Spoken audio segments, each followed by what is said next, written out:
पड़ोस की पिंकी नई साड़ी लेकर आई है, लेकिन आपने तो मुझको अभी तक एक भी नई साड़ी नहीं दिलवाई। अरे जितना कमाता हूँ उतना तुम्हें लाकर दे देता हूँ। घर का खर्चा तुम ही तो चलाती हो। हाँ ठीक है, आप मुझे कमाई लाकर देते हैं, पर ये तो देखिए कि लाकर कितना देते हैं। उसमें सिर्फ 2 वक्त की रोटी का ही गुजर बसर हो पाता है।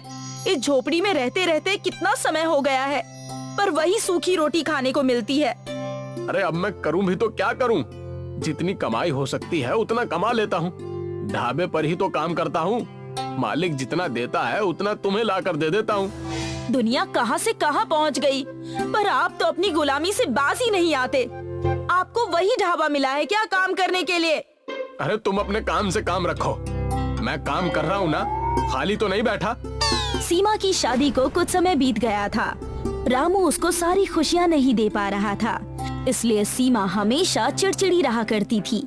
और ऊपर से उसके पड़ोस में जब कोई नई चीज खरीद लेता तो उसके मन में उससे घृणा पैदा हो जाती, और वो सारी घृणा अपने पति रामू पर आकर निकाल देती थी।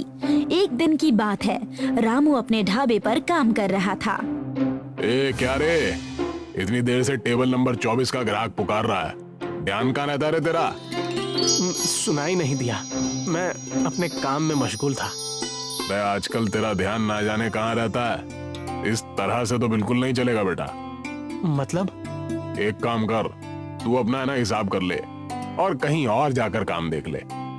लेकिन मैं तो आपके ढाबे पर बहुत सालों से काम कर रहा हूँ, फिर आप ऐसा क्यों कर रहे हो भला? अरे दरअसल बात यह है कि मेरी बीवी का भाई यानी मेरा साला गांव से आया है।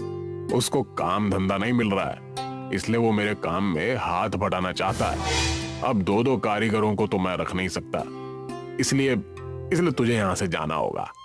मालिक आप तो जानते हैं मैं तंदूरी रोटी बहुत अच्छी बनाता हूँ, और साथ में मिसल भी। अरे मैं जानता हूँ, मिसल की वजह से ही मेरे यहाँ पर ग्राहकों की भीड़ लगी रहती है, परंतु अपने साले को भी मना नहीं कर सकता ना। तू तो जानता ही है कि साले को मना करना आफत मोल लेना है। अगर मैंने उसको मना कर दिया तो मेरी बीवी मुझे जीने नहीं देगी, इसलिए तुझे यहाँ से जाना ही पड़ेगा बेटा। अब चाहे लाभ हो या घाटा, ये मुझे करना ही होगा।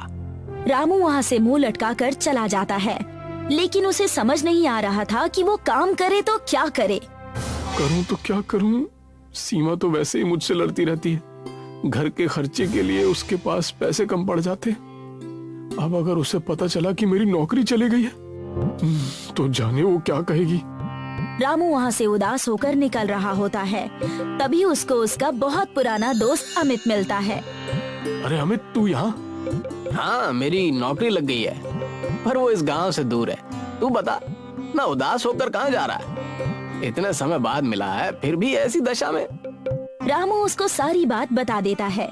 देख यार, मेरे पास एक तंदूर रखा हुआ है जो किसी काम का नहीं है, और मुझे काम के सिलसिले में यहाँ से दूर जाना पड़ रहा है। तो एक काम हो सकता है, तू मेरा तंदूर ले ले और अपना एक नया काम शुरू कर ले। ये तो तूने बहुत अच्छी बात कही। अगर मुझे तंदूर मिल जाए तो मैं मिसल पाव बनाकर बेच सकूंगा। चल ठीक है, मैं तुझे तंदूर देता हूँ।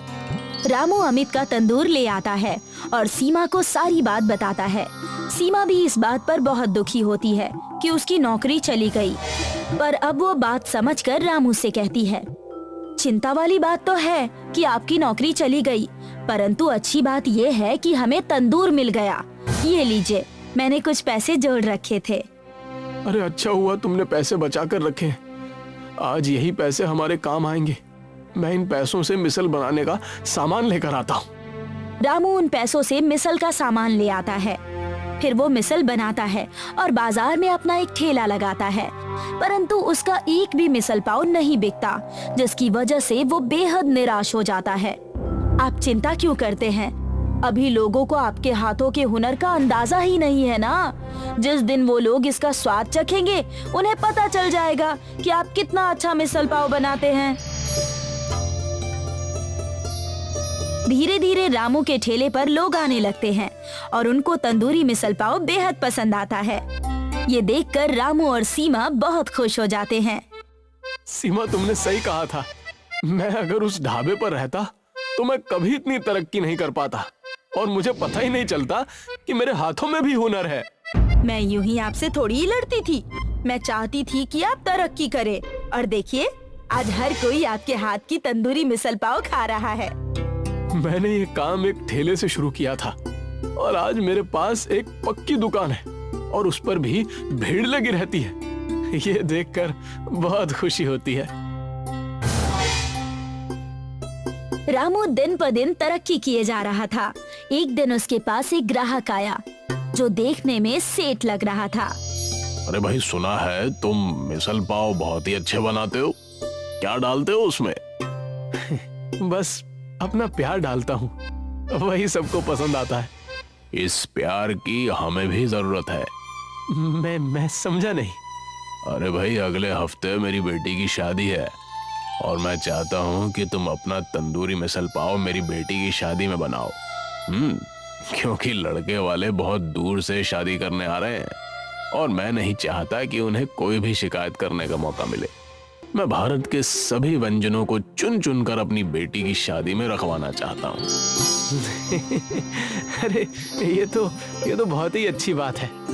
मैं आपकी बेटी की शादी में अपना तंदूरी मिसल पाव जरूर बनाऊंगा, क्योंकि ये हमारे भारत की शान का सवाल है।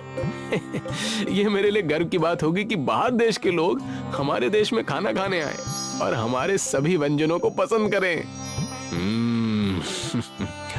अरे इसीलिए तो मैं देश के कोने कोने से चुनकर व्यंजनों की भरमार करना चाहता हूँ।